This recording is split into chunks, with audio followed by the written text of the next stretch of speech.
Oke, kalau kalian pengen ngerasain HP yang ala feel flagshipnya ya.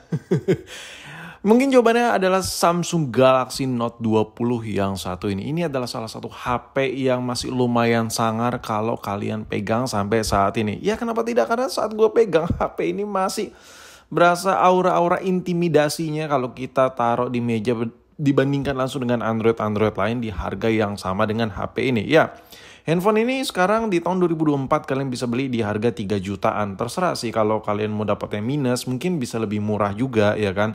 Tapi normalnya rata-rata di 3 jutaan gitu. Dan ini varian warna ini ada 3 pilihan ya.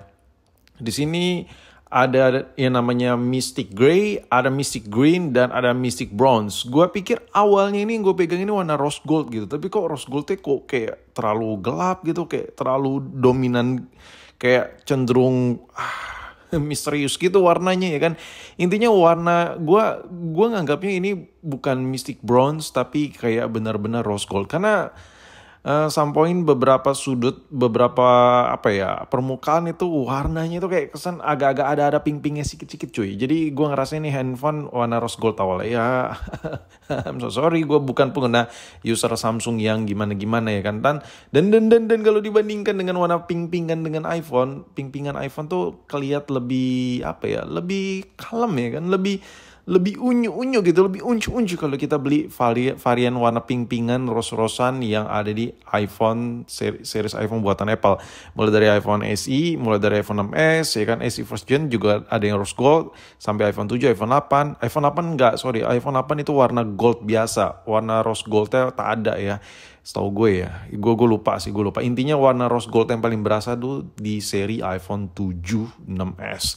Dan ini gue lebih suka warnanya. Warna ini lebih misterius, lebih elegan, lebih classy. Apa sih bahasa gue ya? Pokoknya gitu deh. Dan harganya dulu, ini kalau gue cari-cari harga sekarang kan gue susah nemu ya. Tapi harga-harga dulu waktu harga resmi Samsung Galaxy Note 20 dan Galaxy Note 20 Ultra di Indonesia, ini harganya udah harga-harga motor cuy. Udah seharga-harga motor gimana gitu. Dan untuk yang gue pegang ini adalah varian yang RAM 8GB, ROM-nya 256. Dijual dengan harga 14.499, 14,5 juta. Dan ya, kalian bisa pikir dengan 14,5 juta, 14,5 juta pada tahun 2020, kalian bisa dapat apa? Tebak. Kalau beli iPhone baru agak sedikit sulit memang. Tapi pada saat itu, tahun 2020, hampir 14 juta. Salah satunya adalah gue beli iPhone SE 2020. Dulu gue beli kalau nggak salah, gue lupa ya, antara 10, 11, atau 12 juta. Gue lupa. Jadi SE 2020 dulu keluar, gue langsung beli gitu. Dan iya, bedanya ini lebih murah dari Samsung Note ya, Note 20 yang lagi gue bahas ini. Tapi sampai saat ini, handphone ini masih dapat updatean iOS terbaru dan handphone ini jauh lebih kenceng daripada Samsung Galaxy Note yang lagi gue review ini. Tapi itu bukan komparasi lah, nanti gue bakal coba bandingin lah ya antara Samsung dengan si Apple. Kita ngomongin soal Samsung dulu tapi di sini fokus. Nah, dan gue ngebahas di sini lebih ke my first opinion tentang si Samsung Galaxy Note 20 ini. Dan kalau di bagian bawahnya ada lubang-lubang speaker, S Pen dan lain-lain. Di bagian samping bagian kiri itu polosan gitu nih, gue suka banget bagian polos seperti ini. Kalian bisa lihat sendiri ya, warnanya nih nggak bisa dibilang rose gold sih, tapi gue mikir awalnya kayak rose gold gitu cuy. Warnanya keren banget, anjir, kayak wah ini jadi HP kedua gue saat ini ya, karena ROG Phone lagi gue nggak pakai dulu. Dan kalau kita lihat dari spek datanya, di sini skor Antutunya di 515 ya, 515.000 skor Antutunya, which is dimana kalau kalian beli beli Android harga 3 juta, ini banyak yang skor Antutunya jauh lebih tinggi dari ini. Contohnya dari Poco, dari Vivo V40 Lite yang kemarin gue beli di harga 3 juta juga, itu skor Antutunya tembus di 570.000, tapi ini skor Antutunya cuma 515.000. Ya, it's not the best, but intinya handphone ini adalah salah satu handphone yang menurut gue rasa feel ala flagship yang masih bisa kalian dapetin. Kalau kita ngomongin soal display, ini agak serem nih. Tapi memang kalau kalian beli Samsung yang seri-seri old ya, mau flagship, mantan flagship, mid range, apapun itu yang udah layar Super AMOLED, itu emang agak tricky ya. Kenapa kalian harus cari dulu yang benar-benar masih oke gitu. Dan yang gue suka dari handphone ini, layarnya tuh lebih ngedepanin sisi full view gitu, bukan kayak ala-ala Edge yang cembung-cembung gitu, yang dimana rata-rata kalau kita beli second itu kayak ada retak-retak di ujung-ujung itu, as always lah, banyak banget pilihan-pilihan orang-orang jual kalau secondan kayak gitu, yang layar Edge gimana gitu. Dan untuk bagian belakangnya ini desain kameranya juga elegan, 3 biji nurun begitu, dan ini turun temurun di desain-desain Samsung yang non flagship ya, banyak menggunakan desain seperti ini. Tapi bedanya di Samsung Galaxy Note 20 ini desainnya kenapa feel flagship, yang gue rasa di handphone ini adalah penempatan kameranya dan kaca lensanya itu yang menempatkan bahwa ini loh, lensanya tuh nggak kecil modulnya, kelihatan men dari jauh gitu. Dan kalau ngomongin di bagian atasnya, ini ada tempat buat SIM tray-nya dan ada selubang kecil, ya lubang mikrofon.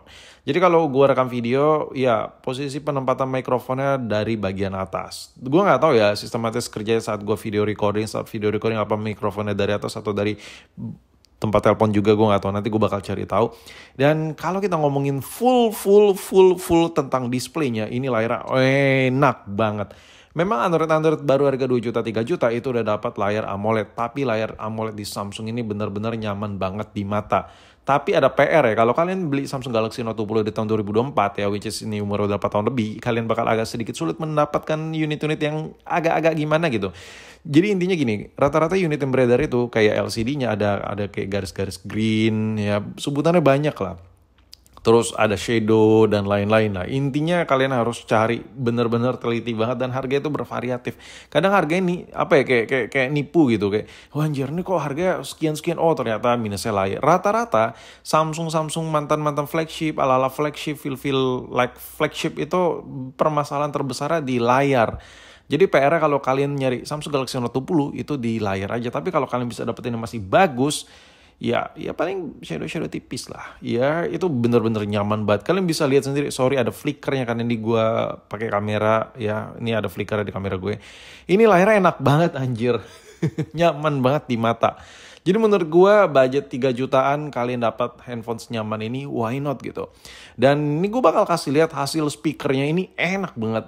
Emang gak kenceng-kenceng banget, tapi bassnya kanan kiri itu menurut gue rata ya saat gue nonton video. Dan gue ngerasanya ini udah lebih dari cukup. Coba kalian denger deh.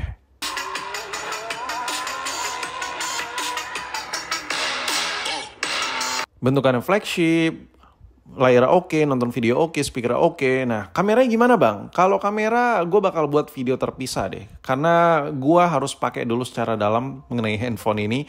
Jadi nanti gue coba bahas dulu secara detail, experience gue. Dan sambil gue bahas-bahas kamera, gue gak tahu mana dulu yang bakal gue upload. Tapi intinya kamera gue bakal bahas terpisah ya.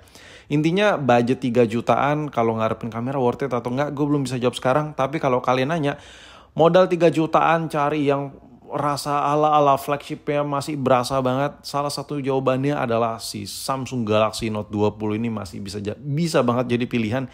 Kenapa enggak? Karena gue pakai HP ini sekitar 3 harian, gue nggak tahu 3 hari atau 4 hari gue lupa. Gue ngerasa nyaman banget sama handphone ini dan gue suka banget.